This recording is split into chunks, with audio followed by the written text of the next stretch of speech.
I'm going to welcome up President Doug so he can tell us even more about what's been going on in the last quarter here at Faith. Thanks, Jennifer. Thanks, President. Good morning. It's great to see all of you here today. I look forward to worshiping and fellowshipping with you this morning. It's my privilege to come up in front of you today and share what's been going on over the last 6 months. Last time I talked to you was back in February, so I look forward to sharing those highlights. So first of all, we're going to talk about celebrating time, talent, and treasures, and then we'll lead into anticipating how we're going to use those time, talent, and treasures the rest of the year. First, I want to share with you that how thankful we should be for the guest pastors that have spoken over this time frame from Spiritual Orphans Network, David Breidenbach and Pastor Gross from Ukraine, and of course Carol Clark came in and talked, and this is really a blessing in twofolds that we get to hear about the exciting work going on in their lives, and it gives our own pastors, Jennifer and Jerry, an opportunity to recharge their battery. So we're very thankful that Jerry has this network of folks that we can draw from and hear messages from them. And who can't learn something new every time Carol Clark preaches to us? I always take away from that and a tremendous blessing. I'm excited to report today that the FIT Master Plan Facilities Improvement Team has the design layout was approved by the Executive Council. I don't expect you to read this drawing. It's a teaser because we have 2 giant drawings in the Centrum. And I'd love to have you take some time and go out the doors after church and take a right, and they'd be happy to talk to you a little bit more about that. And I have some more details I'll be sharing with you in the subsequent slide. Another exciting ministry we have going on here at church is the Visitor Reach. Hopefully you've heard about it, but if you haven't, the days of knocking on doors and getting someone to answer the door at their home are very challenging right now. But this is a program that we've been able to take advantage of where we can present the church and create an opportunity for texting. And I think this really is kind of amazing to me, but when I talked to you in February, we had about 250 people that had reached out to us. That number is more than doubled by the end of June here. And again, it's a tremendous opportunity to be able to start conversations one-on-one through texting, and hopefully it's an opportunity to bring some people to ultimately come to church and worship with us. If you're interested in learning more about this, please contact the church office, and they'd be happy to give you some more background, and we might even be interested in your volunteer help in that area too. I see at least one, but I'd like any FIT team members present to please stand. Thanks, Sean. We are really blessed to have the volunteers on the facilities improvement team. I'm going to spend the next 3 slides talking about some of their fantastic work that has been going on, and we're going to start it off with security. We now have a draft operational security plan. It's a response framework. So what does that mean? It means that if someone has a heart attack during a service, we've got a plan on how we're going to respond to that. And while this is only draft, it really is going to be a foundational thing to allow us to raise how we handle security issues if they arise here at the church. So thank you, FIT. Next, I want to talk a little bit about the security grant progress that the team has made. I'm pleased to report that the windows reglazing project has been approved, as well as the procurement of some radios to help us when we conduct activities and events here at the church. And last but not least, we now have compiled an integrated access control, alarm, and video surveillance system. Statement of work, mouthful. What this really enables us to do with this statement of work is now reach out and get contractor quotes on implementing, the installation of new cameras and alarms on the doors, et cetera. So very positive progress from the security front, so thank you. In addition to that, we've been working on some other renovations that I wanted to update you on. It turns out the front entrance doors to the church, as well as the office door, is reaching the end of its shelf life, and so the team wisely has chosen to replace those doors during the same time frame that we're going to replace the new windows, and so that'll allow us to leverage some cost savings on the project for that. So that'll be a positive, and look forward to that this summer, getting that activity completed. Also wanted to share with you, we had a cracked window in the fellowship hall, and the team has been doing their due diligence to assess what I'm calling a short-term and long-term solution. The short-term solution is that we just replace the broken window with another single-pane window, and the more longer-term solution is, due to the aging of those windows and the framework, replacing all 4 panels and putting in double panes. So we've now finally got all that data. We've been in discussions with the insurance company for the church, and we should be making a decision here in the coming weeks on which path we're going to take, and we'll get that window or windows replaced. Lastly, I know we've got some folks that have manned the wheelbarrows before over here on our service Sundays.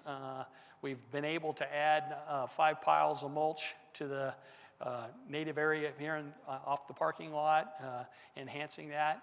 And Russ tells me that we're looking forward to getting some more mulch so that we'll have another opportunity to spread that here, hopefully in the fall when it's a little cooler.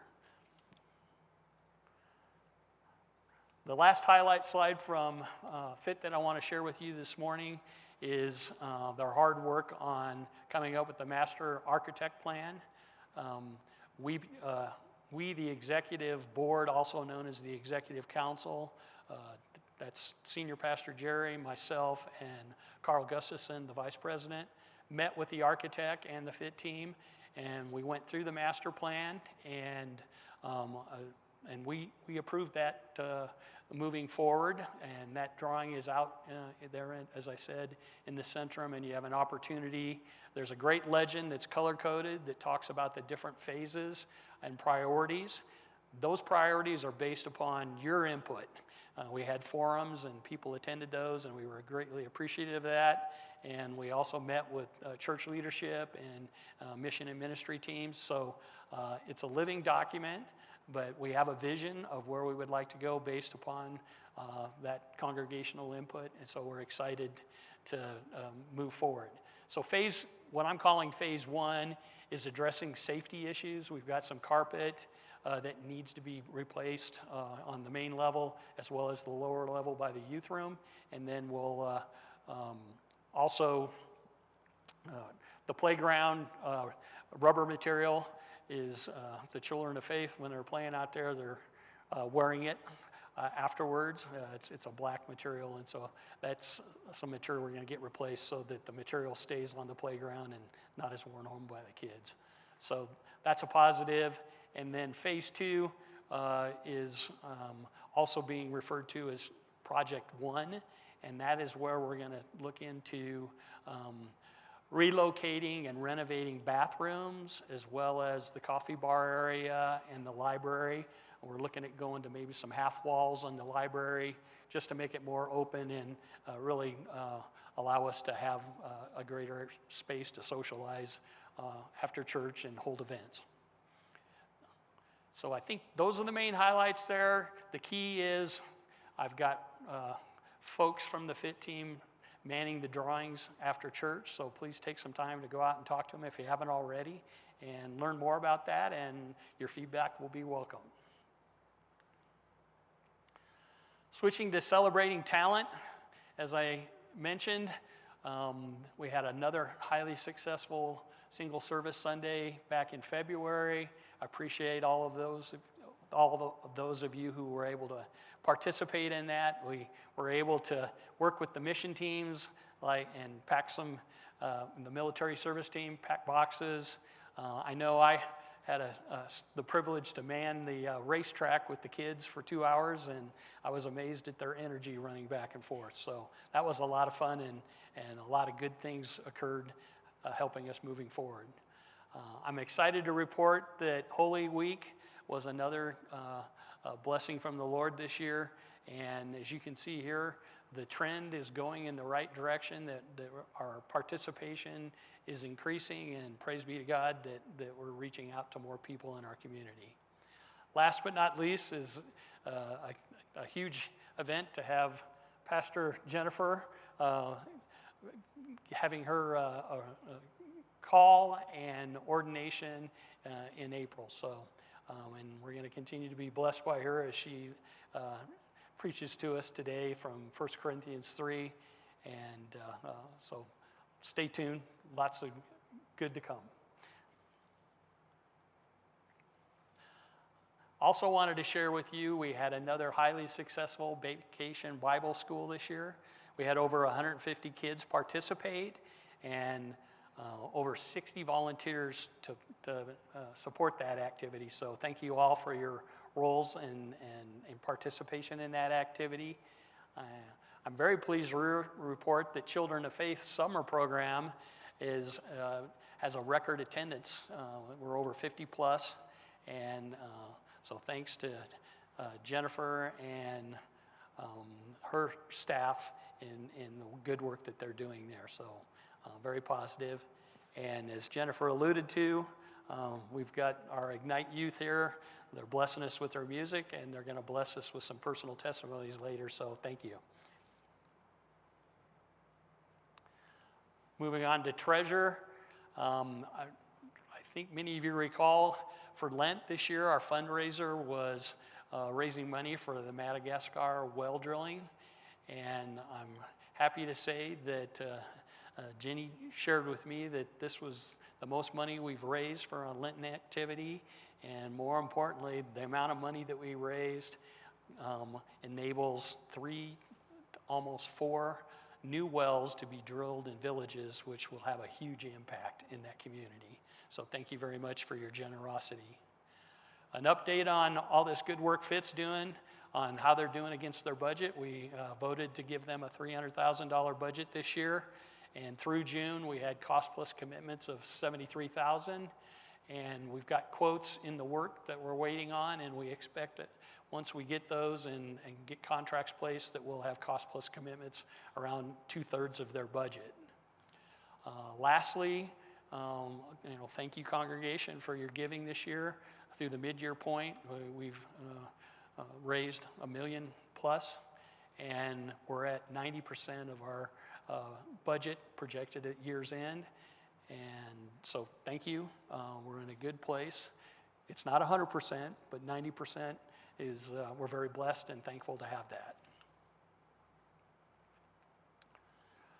Shifting to Anticipate, some time and talent updates here. Many of you are aware that we're in the process of calling an associate pastor. We have a call committee that's doing a very good job of praying and leaning on the Holy Spirit to guide us to find our new pastor.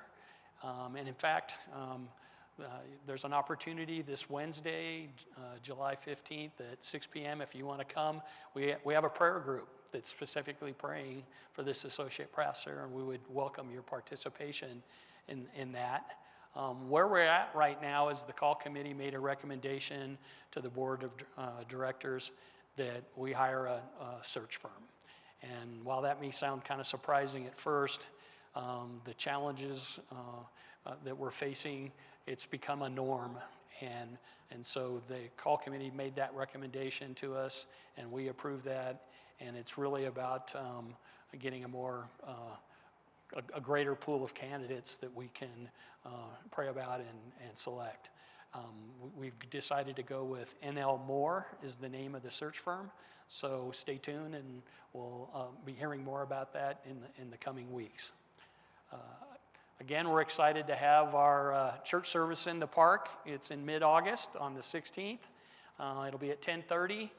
We'll be running a shuttle from the church starting at 9:15 if you would like to use that service. And we'll have coffee in the park before the service and after the service. So please consider joining us, and even better, consider inviting a friend to come share the experience with us. Lastly, I want to share with you that your council is excited to participate in the annual LCMC gathering. It'll be in Des Moines, Iowa this year. Sue and I will be attending. I know Carl plans to attend, Brenda Yeager, and we look forward to doing that with our church leadership. So stay tuned for that activity. From the Anticipate Treasure standpoint, I mean, we're blessed for me to be able to stand up here and tell you our giving is positive going into the fall. So praise God for that, and thank you all for your role in that success. From the facility improvement team standpoint, as I mentioned, we're working Project 1. The next big step is getting a contract in place with the architect so that they can begin to do the details and come up with the drawings we need to assess structural changes we may need to make to the facility before we can implement the other changes with the bathrooms and library, etc. And I'm highly confident that the FIT team is going to expend their $300K this year, and they're going to have some really good information for us for 2027, planning on what we should put in the budget for 2027. All right, last slide. I think it's